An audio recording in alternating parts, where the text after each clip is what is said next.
Täna seansi lõpus üks klient ütles, et ma loen, ta saab nüüd keskenduda iseendale ja ta saab nüüd öelda ei. Sest enne see, millega ta tuli, oli see tunne, et ma kipun nagu kõiki päästma ja ta ei pea enam päästma.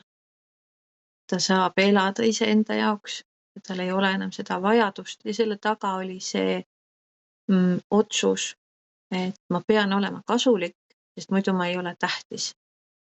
Algselt ta tundis, et ta ei ole tähtis oma vanematele, seega ta pidi aitama, ta pidi olema see hea laps.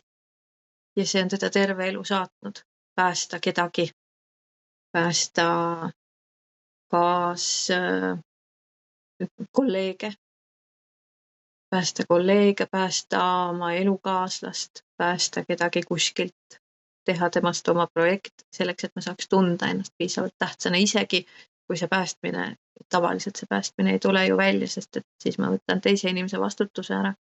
Ja kuidas me seda tegime? Me tegime genogrammi, joonistasime peremustrid tahvli peale üles.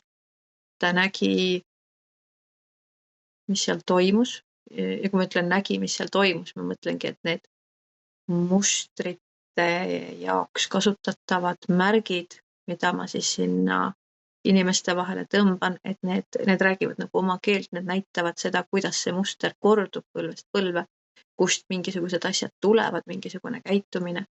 Ja teine osa sellest, kui me olime siis nagu analüütilise meelega aru saanud, kust see päästmine tuleb, siis me läksime alateadvuse tasemele ja EFT abil vabastasime siis selle tunde, selle vastutuse, selle vajaduse päästa.